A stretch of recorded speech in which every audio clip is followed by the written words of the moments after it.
Okay, thank you all for showing up. We got a great group here. My name's John Horn. I'm a film writer at the Los Angeles Times. And you're here for the live Q&A from the cast and producer of August Osage County. I'll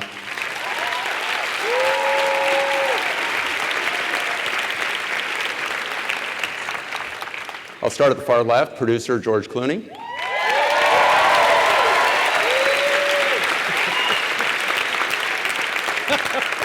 Actor Margo Martindale.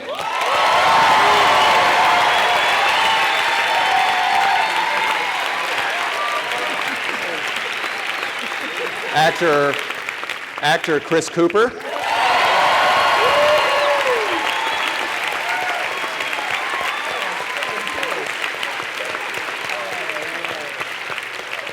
Actor Juliette Lewis.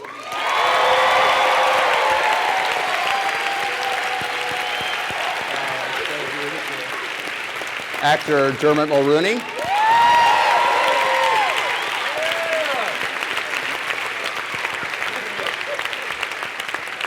Actor Julianne Nicholson.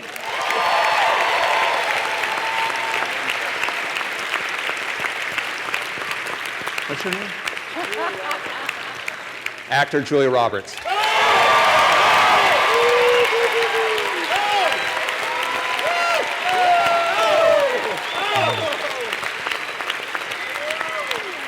We'll be taking some questions over Twitter, so if you have a question and you're watching somewhere in the far beyond, hashtag August Osage County, and you may hear your question read to this group. I'm going to start at the far end with George.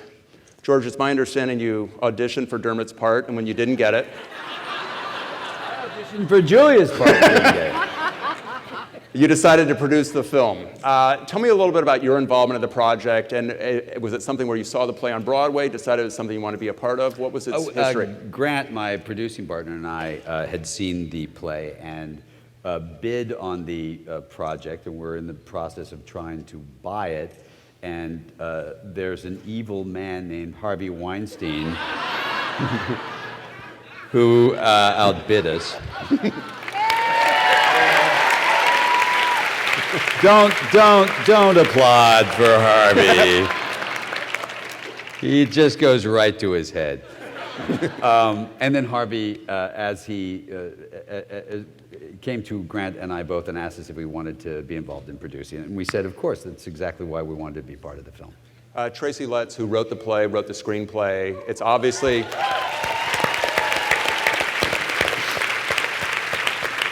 The play itself is 3.5 hours. I think the movie is about 2. So how long was the development process in working with Tracy and getting the script where you needed it to be, and the conversations between him and John Wells?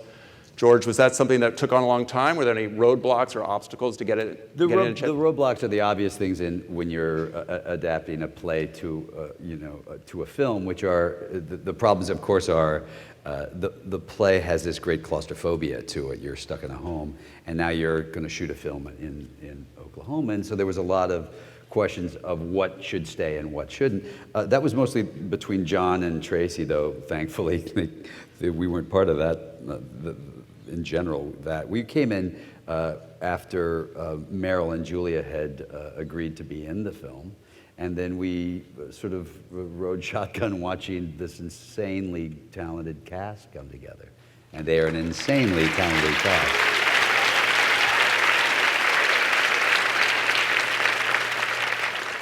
This is a question for any actor, but I'll start with Julia because you're closest to me.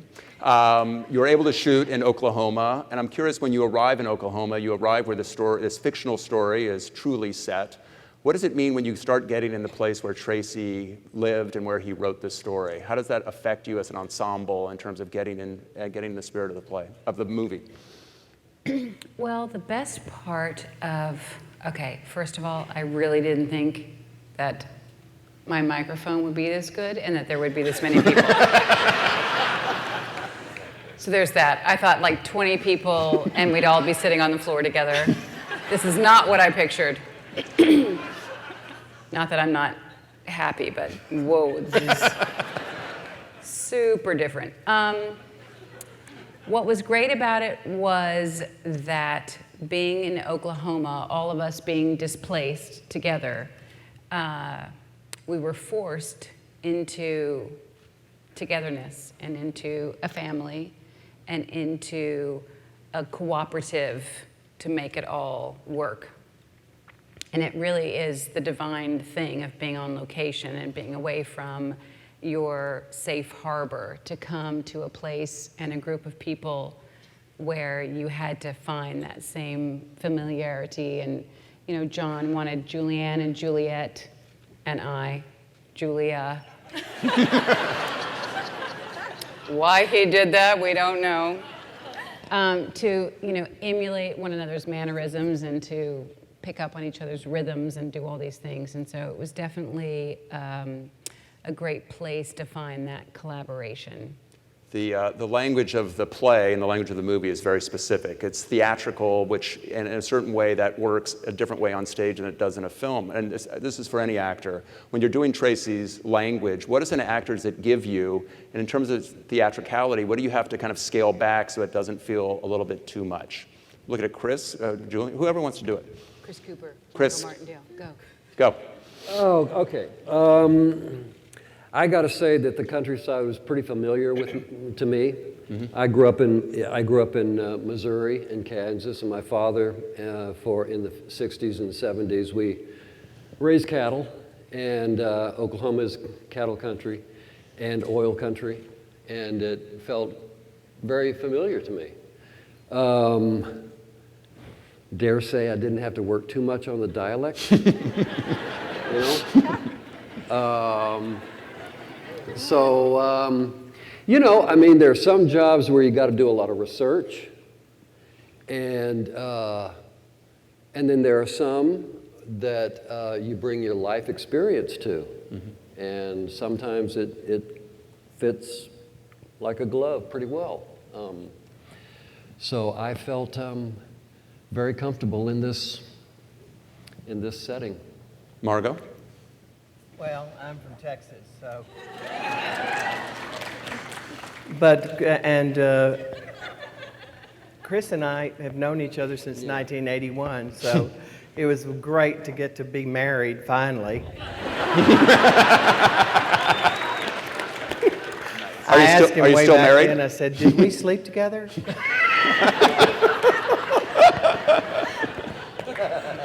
Sorry, I shouldn't have said that. But anyway, so. Did you? She slept with Sam.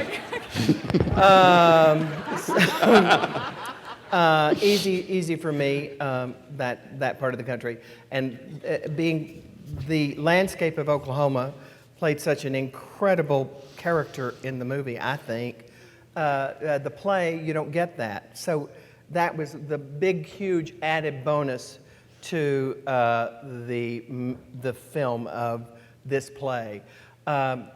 Oklahoma, that barren landscape that's so poetic, it sort of fed you in every way you needed. Just be there and look at it, and it's perfect for me. Julianne, I think you had a chance to see the play on stage, maybe on Broadway. Is that something that is a help, a hindrance to have that memory and to remember what the play was like? Or do you kind of divorce yourself from that experience? By the way, how many people saw the play? Okay. I just remembered loving the play, being floored by the play, but it had been long enough and 2 children later that I didn't really remember specifics. So I was like, that was a good one. No, it was, I loved the play, but I didn't remember specifics, so I didn't feel like I carried those with me when we were filming. Who else had seen it? I hadn't seen it. In fact, I Googled August Osage County to find out why the title sounded so familiar. It's because it had won a Pulitzer Prize and several Tonys.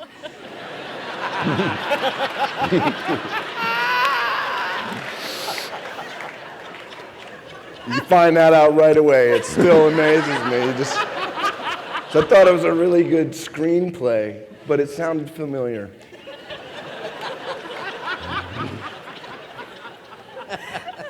That's a fact. Nice. No offense, to the theater actors out there. I know you're out there.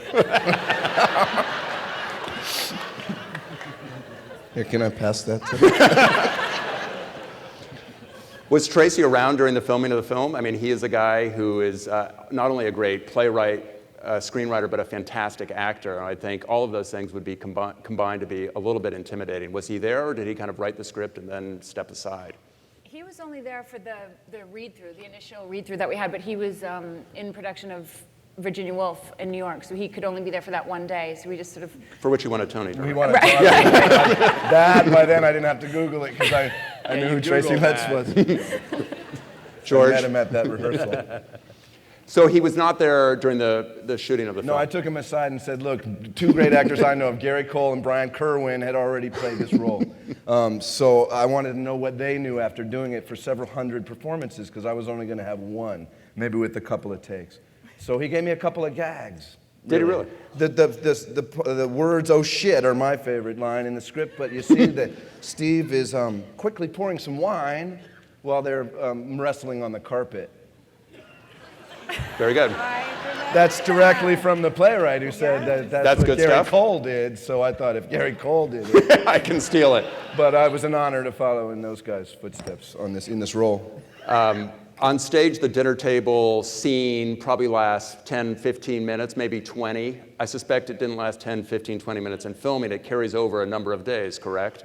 So 4 days. What is it like to do a scene that is that intense and is that much of a piece over that long a period of time?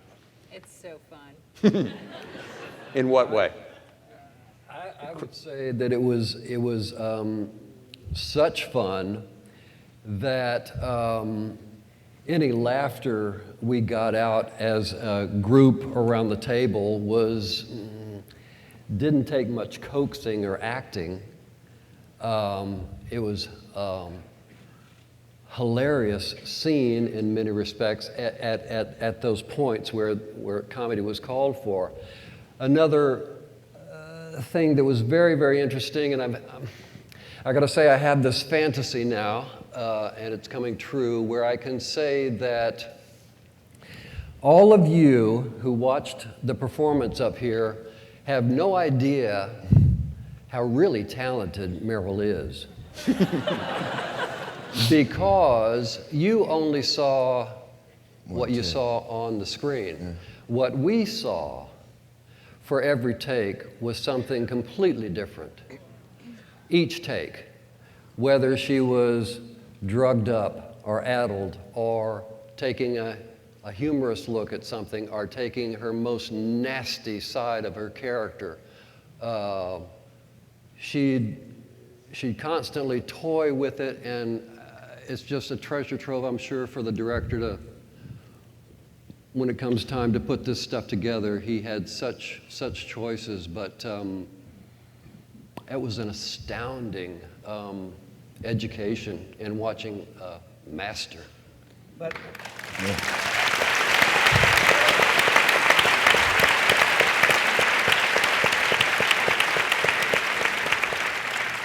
what I wanted to say is every time the camera wasn't on her, she was doing that every time, full out, for anybody the camera was on. It's pretty incredible. That always plays nice for actors, doesn't it? Yeah, it's a good thing. I mean, I think what you're describing is something that's more akin to live theater than it is filmmaking, if it's that variable and that spontaneous on set. Do you guys ever think about that in terms of how this movie was shot and how John wanted to work as a director? Juliette, you got to jump in here. Go ahead. Hi, I'm Julianne. Yeah. The remarkable thing that John did, I think from the beginning, was create such a safe environment, like you were saying, so that we felt very family-like, and because this material's not easy. We're all in such a specific place as characters, and where you have to go emotionally and what you're unraveling. We had such a beautiful rehearsal process for about 2 weeks, and we shared family stories and all kinds of different things, and I felt that was really helpful. And it was sort of like this slow rollout before we were about to dive in the swamp, which felt really safe to do that. I don't know what your question was. But you answered it. It's something. It's close enough. I was just riffing. Beautiful answer. Julia, a lot has been said about the ending of the film and about the ending of the play. I'm curious what you think the ending of the film means to your character. What is going through Barbara's mind at the end of the film? Just freedom, escape, ultimate choice for oneself, and moving on from there. Just the ultimate kind of no way out but through. She finally gets to that place of leaving her mother's side and house, and there's no turning back from there. I'm going to turn now to some questions sent in from the audience and sent in over Twitter. George, I'm going to start with you. You're great at, no, it's not what it says. How involved were you in casting this film, and what was that process like? I don't know if you all could hear him, but he said how good I looked up. That's the first part of the question. Thank you. What a sweet thing to say. Casting was a big deal. You know, it's a long process, and the process is finding the right people to play sisters. And we wanted them all to have the name, some form of Julia. That seemed to work out fine. And, but no, in general, it was about understanding how these pieces are going to fit together, and watching John work through it. And John and Harvey had long discussions with Grant and myself for long periods of time about who would be the right person to do the role. There were a lot of wonderful actors, and you got to remember that a play like this, you know, every great actor in the world wants to be in it, and they were, you know, giant stars just begging to be in the film. But what we were looking for was the exact right cast, period, the right cast. And I think that John, as the director, found and put together exactly the right people to play, to be in this film.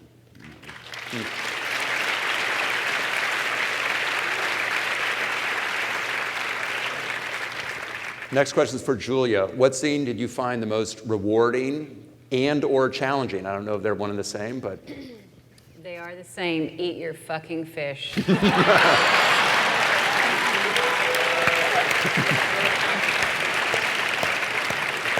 God, eat your fish, bitch.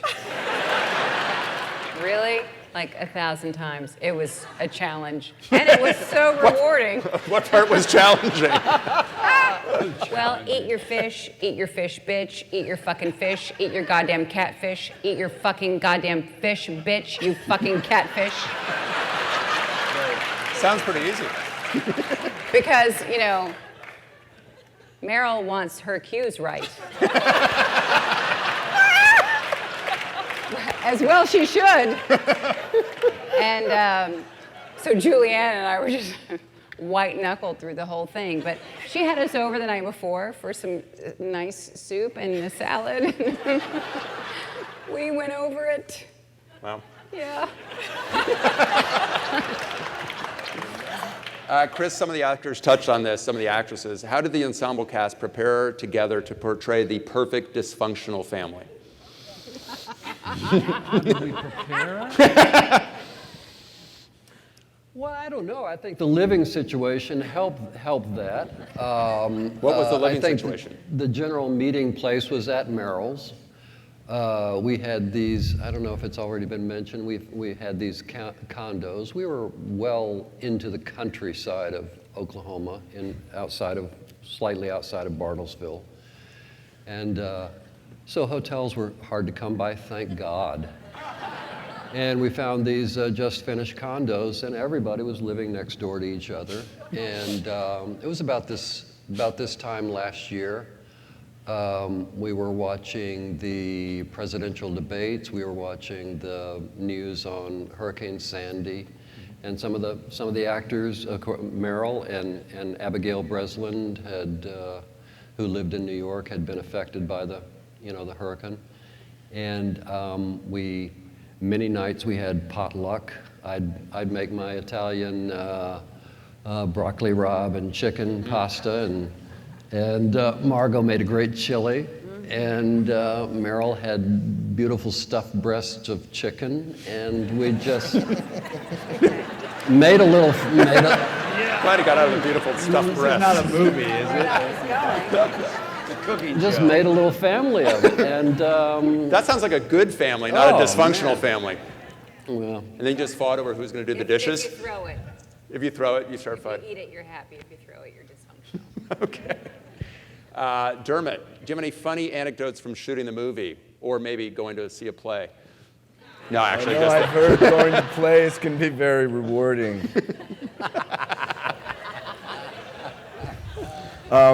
Really, I'd have to say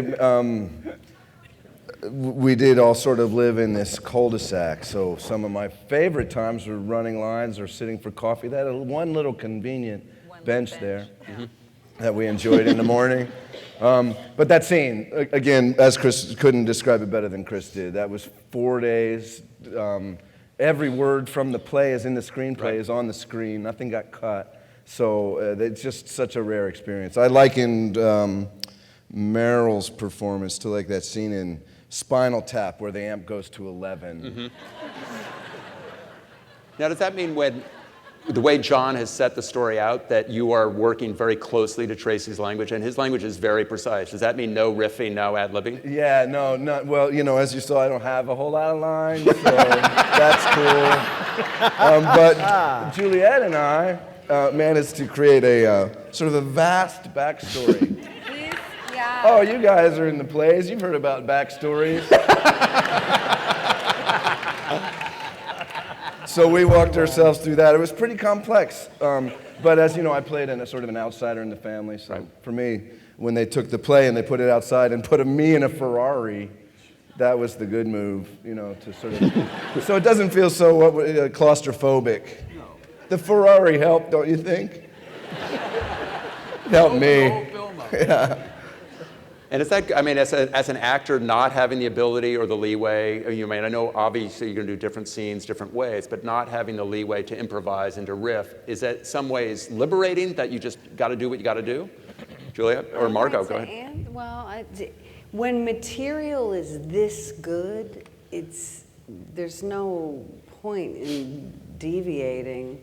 Yeah, because it feels so organic.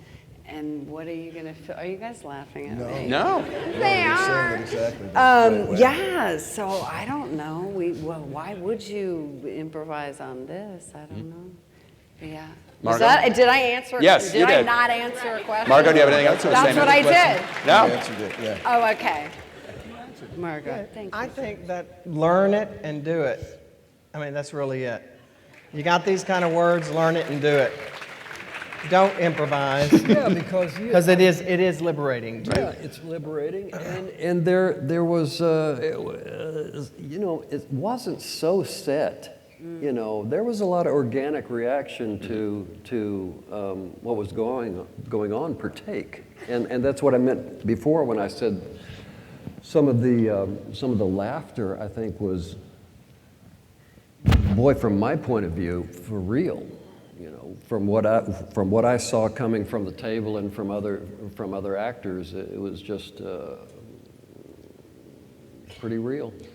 So much of this movie is a slow build. I'm curious if you were able to shoot even vaguely chronologically in terms of story, or did you kind of skip all over the place? God, what did we do? Does anybody remember? It was vaguely chronological. It was mostly chronological. It was vaguely chronological. Yes, it was vaguely chronological. Chronological-ish. That's what he said. No, you're right. I was taking his words, but they suddenly turned my microphone way up. And I sounded like God. It was vaguely chronological. Our next question is for Julianne. What was the best part of filming on location? I think what Margo said before, just being in the place that the play was written about. You can't fake the planes. You can't fake that drive to work every day and the magical sunset every night and just the feeling of beauty and isolation everywhere. Was it as hot on location? Were you guys out of the summer? It was not that hot. But There's it a was- lot of, it was hot in the beginning. There's a lot of this. That was acting, though. That was acting. That's right. But it was hot in the They took spray bottles and made it look like we were hot too. A lot of face touching. But it was hot in the beginning. Yeah. Come, people, it was hot in the beginning. It was hot in the Get your beginning. story straight. It wasn't Margo, feel my back, but it was hot. Was it really Meryl's idea to live together, or was that just a circumstance of accommodation? Or was that a good story? Yeah, that was. It was Juliette? She thought we should all live together initially. Oh yeah, I think that was her idea. Then she lived near us and condos. Well, it's changed her mind. we got some weird condos. Did she get the best condo? No, they were all the same. They weren't all the same.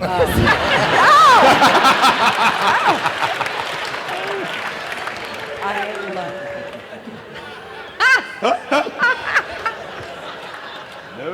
No. No, no. Not all the same.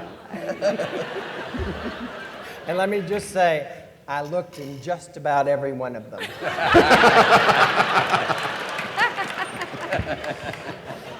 A question for George, and we talked a little bit about this.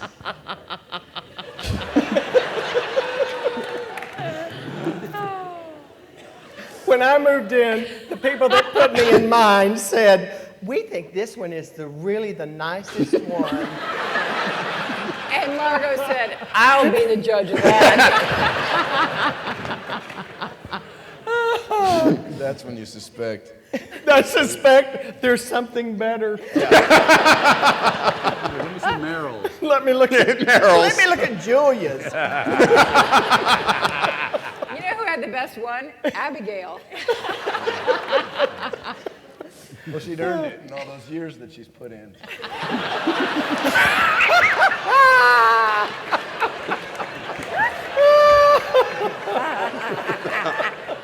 I mean, that's almost 6 Nah, years. you that shouldn't she's let been him drink before he comes out. acting. 6 years. Note to self. Harvey, write that down. Nothing for Dermot. 6 long years of acting. She earned it. George, I want to talk a little bit about working with Tracy. You and Grant have written some movies. You just wrote Monuments Men. When Tracy's going through his writing, is that a process that he's doing solely with John? Are you looking at drafts? Is there a conversation that you're having? We looked at a with lot Tracy? of drafts. I mean, you know, you got to remember that this is the process of actually cutting the script down was a big deal. You know, Tracy talks about it in sort of, you know, it's torture for him because what you're doing is, in some ways, you feel as if you're taking all of the peaks and none of the valleys when you're doing the film, because you're really kind of going for the greatest hits album. The good news is that there were an awful lot of peaks in this film, and it works really well. So the trick was finding what's the shortest version of a 3.5-hour sort of masterpiece that you can get. I mean, honestly, you know, that's what you're trying to do. There is an advantage because, as we've talked about many times before, that images in film are very different than theater, and that you can tell a lot through an image. So that was a learning curve, I think, in some ways, for Tracy and John working together, was figuring out what they could use just through visuals rather than explaining them. And it was a really interesting process to see. Although I think that they worked so beautifully together. They were really, there wasn't a lot of fighting going on. It was, okay, they went in with a machete and started cutting away pretty quickly, and that's hard to do if you've, you know, won a Pulitzer for your play. Were there scenes you filmed that you didn't end up using that were really hard, that you latched onto and wanted to keep until the very end, and you ultimately realized they just didn't cut in? There were scenes, yeah. I think everybody here is like, yeah, there were scenes. My fucking scene, it was cut out. Yeah, there were scenes, but everybody was sort of equally cut out of little bits and pieces. But there weren't great, huge storylines that were cut out. It was just mainly an editing process that happens. I don't know. I've never seen a film not have a process where you end up cutting some of your favorite pieces of film, of scenes out. The main issue was always, as you guys, I'm sure, felt, the dinner sequence. And when you saw it in the play, it was an act. I mean, and you know, it's funny that it doesn't seem like it was 20 minutes on film, but it is. Wow. And that's how good a scene it is it actually plays almost exactly in real time the same as it did on the stage. That's how good that scene is. Wow.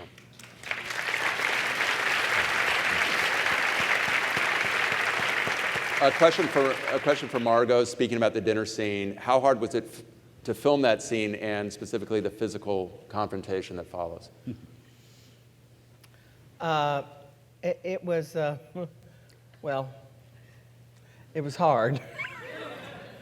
I was sick, so it was really hard, and I was coughing all the time, and Meryl was smoking, and her smoke was coming in. It was hard. That was hard for me, but the Tell them how you solved it. how did I solve it? The coughing problem.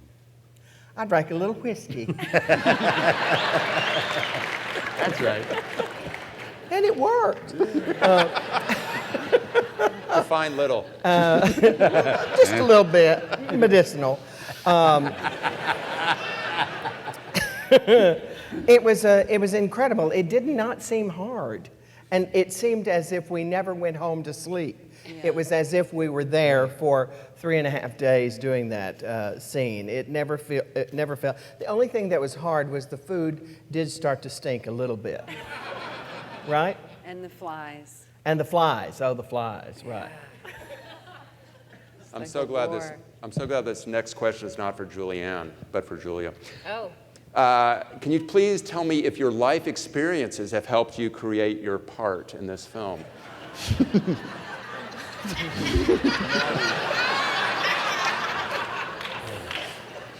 We have time for one more If question. not, I'm just reading them. If not, what did you do to prepare for this role? Well, I would say sadly or greatly, yes, they did. You know, I mean, come on, people, we're all in this together, right?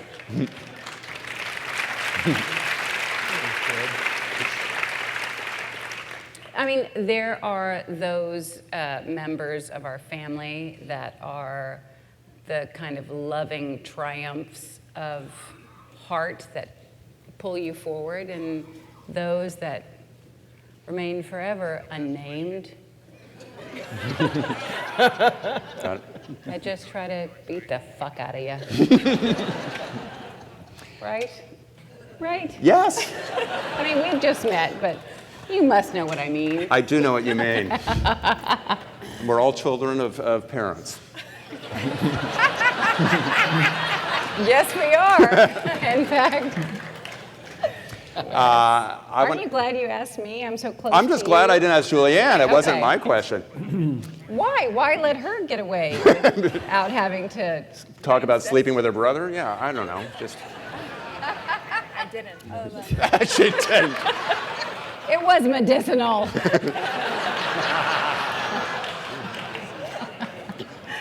What's happening? George, do something. I'm out of this. I don't care. Sick family.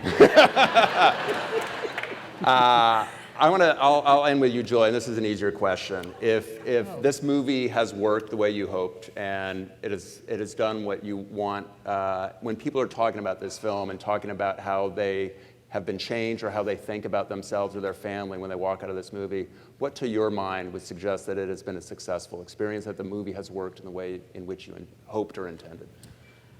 Well, my success is always measured by the time I am, checking into American Airlines to fly home for the last time. Mm-hmm. So that's always my measure. And I would say to that the measure of this movie has been infinite based on the relationships. I mean, I've never had a movie that brought so many new relationships into my forever life, because they're the ones that go into your kind of like, okay, we'll talk for a couple weeks life. Mm-hmm. And then there's forever. And he's always been forever. He's always been forever. Stuck with me. But I got some new forevers, so that is, that's extraordinary. This doesn't happen like almost never happens in show business. That's a great thing to end on. We have run out of time. I want to thank our group. George, Margo, Chris, Juliette, Dermot, Julianne, Julia. Thank you all.